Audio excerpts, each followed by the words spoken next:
পাকিস্তানের জঙ্গিদের দ্বারা পেহেলগাম অ্যাটাকের পর ইন্ডিয়া একটা অপারেশন করেছে, অপারেশন সিন্দুর, যার ফলে এখানে ছবিতে দেখা যাচ্ছে পাকিস্তানের যে জঙ্গি ক্যাম্পগুলো ছিল, terror camp, terror training camp, যেখানে টেররিস্টদের ট্রেনিং দেওয়া হতো, সেগুলো গুঁড়িয়ে ভেঙে দিয়েছে অপারেশন সিন্দুরের দ্বারা। তো এখানে ছবিতে দেখাই যাচ্ছে যে ভারত কীভাবে প্লেন এবং কামিকাজে ড্রোন দ্বারা তাদের যেসব টেররিস্ট ক্যাম্পগুলো ছিল সেগুলো হেভি বম্বিং করে ভেঙে গুঁড়িয়ে দিয়েছে। আর ভিডিওতেও দেখা যাচ্ছে পাকিস্তানি লোকালদের দ্বারা যে ভিডিওগুলো সোশ্যাল মিডিয়ায় পোস্ট করা হয়েছে, সেখানে দেখো ভাওয়ালপুরে কেমন ড্রোন অ্যাটাক হচ্ছে।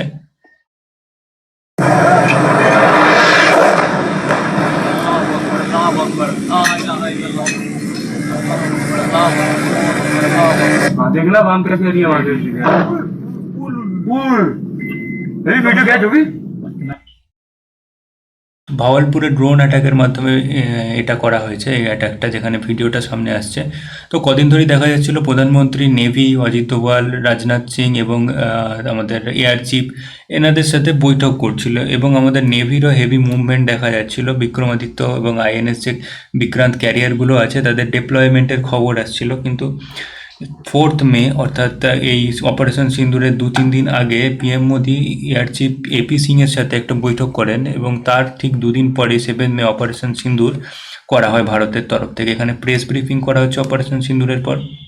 এরপরে 7 মে মনোজ নারাভানে, ইনি হচ্ছেন রিটায়ার্ড আর্মি চিফ ছিলেন, 2022 সালে রিটায়ার করেছেন। ইনি টুইট করে জানিয়েছেন যে আভি পিকচার বাকি হে, মানে পিকচার এখনও বাকি আছে বন্ধুরা। তো এটার অর্থ তিনি বোঝাতে চাইছেন যে এখনও, মানে এটা হচ্ছে পার্ট 1, অপারেশন সিন্দুর পার্ট 1 হয়েছে। এরপরে পার্ট 2, পার্ট 3, পার্ট 4 এরকম আসতেই থাকবে যতক্ষণ না পাকিস্তান টেররিস্টদের ভারতে পাঠানো বন্ধ করছে। তো এখানে 9টা ক্যাম্প যেখানে অ্যাটাক করা হয়েছে দেখে নিই। এখানে মুজফ্ফরাবাদ, কোটলি, গোলপুর, ভিন্দের, এগুলো হচ্ছে পিওকের আন্ডারে, পাকিস্তান অকুপাইড কাশ্মীরের আন্ডারে। আর শিয়ালকোট, চাকামরু, মুর্দিকে, ভাওয়ালপুর, এগুলো হচ্ছে ডিরেক্ট পাকিস্তানের ভিতরেই অ্যাটাক করা হয়েছে। আমি যে ভিডিওটা দেখালাম সেটা ভাওয়ালপুরের ছিল। তো এখানে আর্মি বিভিন্ন রকম প্রেস ব্রিফে ছবি বার করেছে টেররিস্ট ক্যাম্পে কীভাবে অ্যাটাক করা হয়েছে ড্রোন এবং বম এবং মিসাইল মেরে।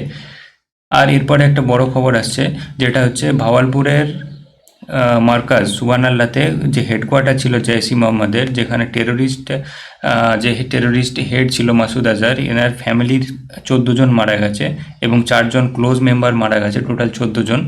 এখানে মাসুদ আজহারের এল্ডার সিস্টার এবং তার হাজব্যান্ড মারা গেছে, এবং মাসুদ আজহারের নেফিউ অ্যান্ড হিজ ওয়াইফও মারা গেছে। এখানে এটা একটা বিগ আপডেট আসছে। এরপরে পাকিস্তান আর্মির মুখোশ খুলে গেছে এই অ্যাটাকের পর, কারণ পাকিস্তান আর্মি টেররিস্টদের যে জানাজা আছে তাতে দেখা গেছে পাকিস্তান আর্মিদের। এর ফলে বোঝা যাচ্ছে পাকিস্তান আর্মি কী হারে টেররিস্টদের ব্যাকআপ দেয় এবং তাদের সাপোর্ট করে। তো এই অ্যাটাকে প্রধানত ইউজ করেছে ভারতীয় সেনা রাফায়েল বিমান এবং সুখোই বিমান। এখানে সুখোই এবং রাফায়েল বিমান থেকে মিসাইল এবং জিপিএস গাইডেড বম দিয়ে অ্যাটাক করা হয়েছে পাকিস্তানের ভিতরে। এবং কিছু জায়গায়, যেমন ভাওয়ালপুরে বললাম, কামিকাজে ড্রোন দিয়ে অ্যাটাক করা হয়েছে, যার জন্য কোনো ভিতরে যাওয়ার দরকার নেই, বর্ডার পেরিয়ে শুধু ড্রোন ছেড়ে দেওয়া হয়েছে এবং ড্রোন নিজে গিয়েই ভাওয়ালপুরে ব্লাস্ট হয়ে গেছে। এরপরে 8 মে খবর আসছে যে অপারেশন সিন্দুরের পর পাকিস্তান রিটালিয়েট করেছে এবং হেভি সেলিং চালু করেছে জম্মু কাশ্মীরের পুঞ্চ সেক্টরে, যার ফলে অনেক ক্ষয়ক্ষতি হয়েছে এবং মানুষও মারা গেছে। 59 জন ইনজিওর্ড হয়েছে এবং 13 জন মারা গেছে এই হেভি সেলিং এবং বম্বিংয়ের ফলে। বম্বিং নয়, জাস্ট সেলিং হয়েছে পাকিস্তানের তরফ থেকে।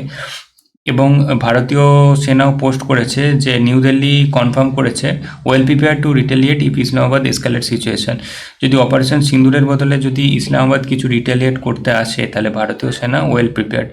তো দেখা যাক এরপরে এই যে পাকিস্তান হেভি সেলিং করছে এবং 13 জনকে হত্যা করেছে, 59 জন ইনজিওর্ড হয়েছে, এর ফলে ভারতীয় সেনা কিভাবে রিপ্লাই করে সেটাই এখন দেখার। আশা করি ভিডিওটা ভালো লেগেছে। Thanks for watching. Like, share and subscribe করে দিও। Thank you.